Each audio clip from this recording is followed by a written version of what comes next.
Welcome back to Welsh Miniature Board Gamer, and today I show you what I managed to get painted in the month of April.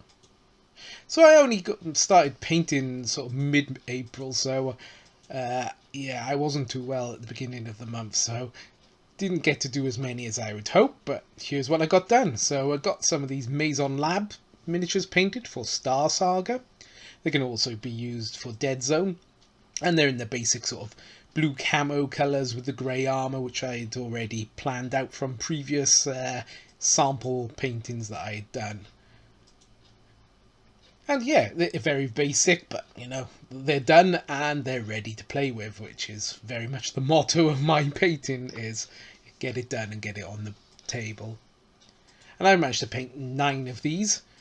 Here's the last one that was hiding away.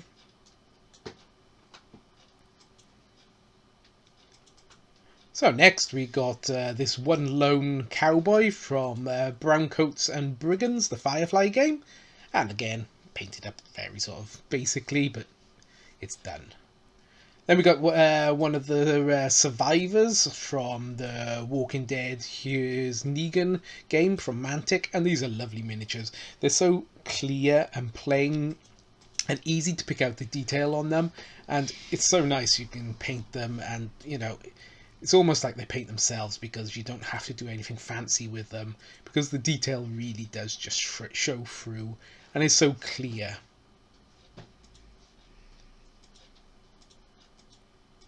I like the colours I picked for this one. Very sort of muted and plain, you know, drab colours. I like that. And here, of course, is Negan, the hero or the villain, however you want to look at it. But yeah, again, nice and bold and easy to paint. Enjoyed painting those, really do.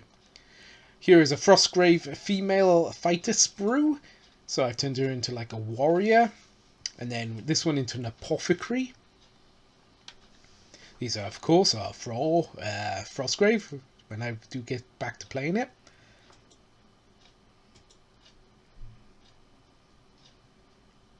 And this is like a treasure hunter with a lantern. I quite like her. I like the African skin tone I've managed to get on her face. And I like this miniature. I like the way she's like staring into the orb, like it's mesmerised her almost. I like that. It was one of those things you like posing. Here is a Star Saga hero. So he'll probably be used for my Stargrave games when I finally get to play that as well. And this one, I really liked the way the armour turned out. It was a metallic with a contrast paint painted over it. It really shows nice. This guy's going to work well with my Forgefather army for my Dead Zone games.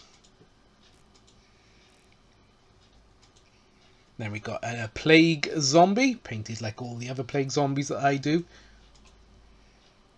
This strange alien thing, which I'm not quite sure what he's meant to be, but yeah. And all these are from Star Saga box set.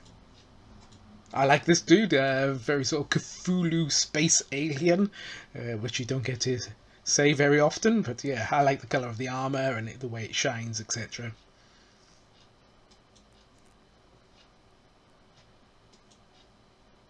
And then this hero, I think she's the first hero you get in the Star Saga game, and I painted her up very much like the Maison Labs colours, so she's sort of trying to blend in with them. So the first of my big baddies, and it's the Plague. I'm not sure what gen he's meant to be, but he's like the big nasty one. And yeah, it's a simple paint job, but really effective.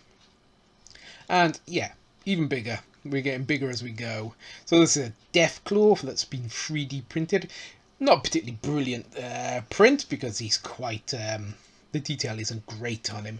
But, you know, it's a big monster and he looks impressive on the table regardless. If you zoom up closer, you can see the eyes and what have you. And the texture on the fur isn't that brilliant, but it's okay. So yeah, like I said, I managed to get painted 30 miniatures in 30 days. Considering I didn't start at the beginning of the month, that was really good for me.